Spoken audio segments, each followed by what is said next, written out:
So this is the Air Jordan 1 UNC Reimagined. I picked these up on sale. They were, I think, £100 as far as I remember, which is really cheap, and from a retail store. It wasn't, kind of resale. And I weren't going to pick these up just because I'm not too much of a fan of this aged look to the sneaker, I suppose. I would have preferred, I guess, the OG kind of pair, really, just normal leather rather than it being reimagined, to be honest. And I feel the same way with the Chicago's as well, but obviously for the price that I paid at £100, I'm cool with that. It's just that I don't know if I would have paid the full price for them, especially because they're still pretty much sitting everywhere, and they were kind of re-released on the Sneakers app as well recently. And obviously you're talking about the Air Jordan 1 UNC Reimagined, and this was a pair that was released in 1985, and the first pair worn by Michael Jordan, and it was his signature sneaker. And these are, iconic, were designed by Peter Moore, and not really much else to say. And this is one of the OG colorways that released sort of during that time, and obviously UNC being the color of Michael Jordan's graduate school. So for that reason, I suppose for him it probably holds a significant place, in his heart in terms of the colorway. And in terms of the box, you can kind of see it's got the flip of the, which you've probably seen anyway with other reviews, but it's a flip of the box that you saw on the Chicago pair, which is quite cool. So still giving that sort of lost and found type feel, with like a worn book. And then as you can sort of see, it's got dark powder blue and dark powder blue as the color scheming. So really and truly, it's not really too much difference. And you also get a pair of laces that came laced in the trainers. Obviously the Jordan 1s usually that is the case, and it's this blue pair. I'm going with the white pair because I think it matches better with the tongue. And then in terms of, I suppose, the details, much like any other Jordan 1s, the same sort of thing really. This is kind of the, I guess, new OG shape, what they're calling it. So it's basically one that's been around for the last sort of 10-15 years, and it's different to the 85 cut.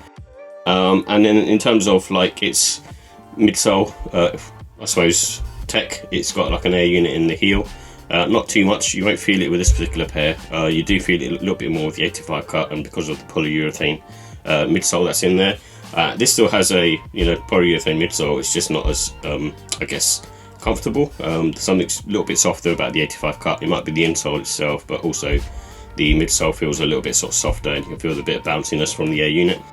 And it's obviously all surrounded by a rubber cup sole, and you get this leather on top, which is very similar to what you see on the Lost and Found.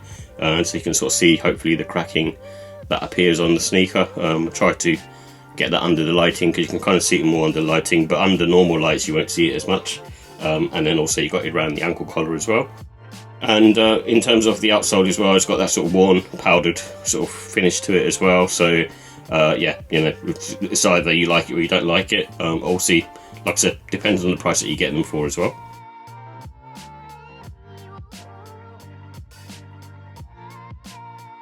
So with the comfort, I mean, this is like any other Jordan 1 really. It's not going to be that comfortable, I guess. It depends on what you like. I like having comfort.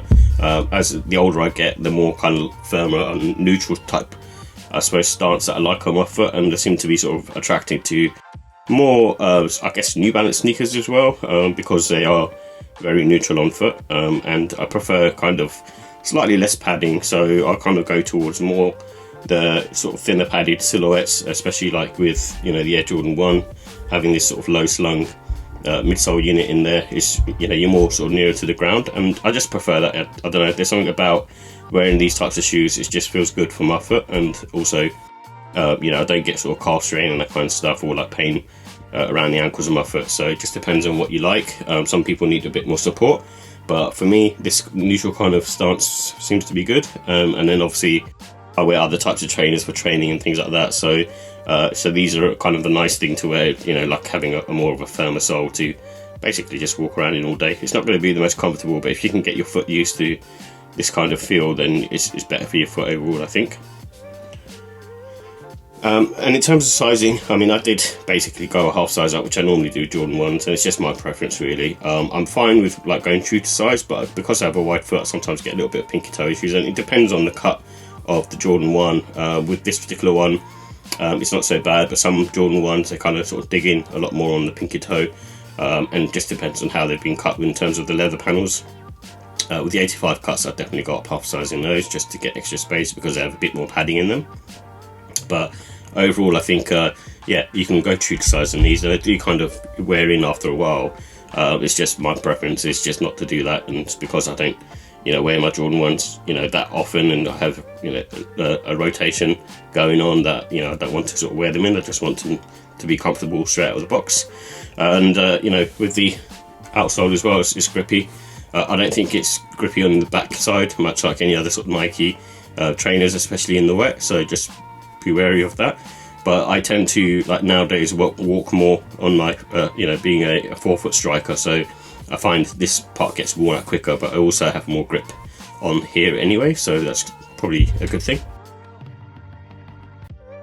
So with the look and style, I mean, I covered some of this earlier, but it's got that aged look, and if you're not a fan of it, then I don't think anything's going to persuade you really. Obviously, like I said, maybe paying like half price for them, you'll probably be like turning you on. But if you've got the original, I think 2016 pair that came out, this is kind of you don't really need it, if I'm honest, unless you're sort of a big fan of Jordan 1s in general, or you're just a collector.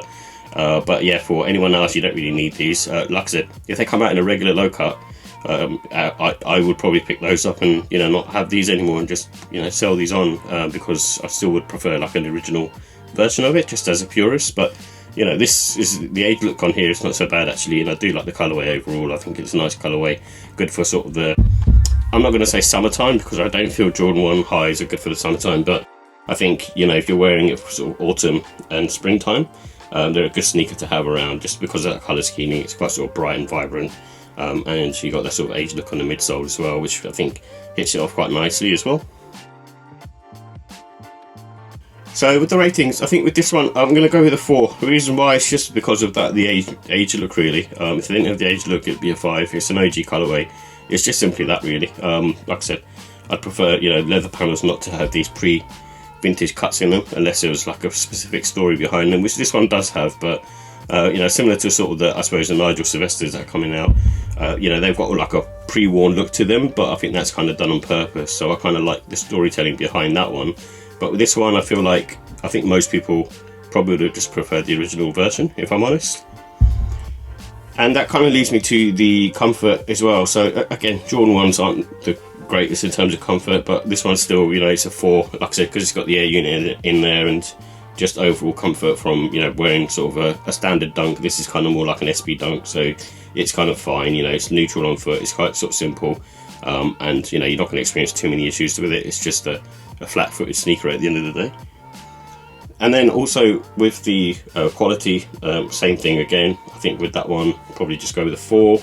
The quality on the sneaker is the quality is fine. It's not like anything amazing, but it does the job. And then obviously it's got that pre-sort of wash look. I do like the overlay panels, which aren't aged, so that's a good thing. And then basically in terms of costs, I think again, probably my gripe in general, Jordan 1s are priced sort of too high, and this is no different. But like I said, pick them up on sale, then obviously it's a 5 out of 5. But again, I'm going to give those a 4. And I think that probably leads me to the overall score being about 4 really. I think they just missed the mark. I think, like I said, if they were true to the OG, I don't mind the box being worn, but if this just had like standard leather panels, I'd probably give them a 5. But the cost still stands and the quality still stands, but it's just because it's an iconic pair, but it's just because of the age look that kind of brings it down a bit for me.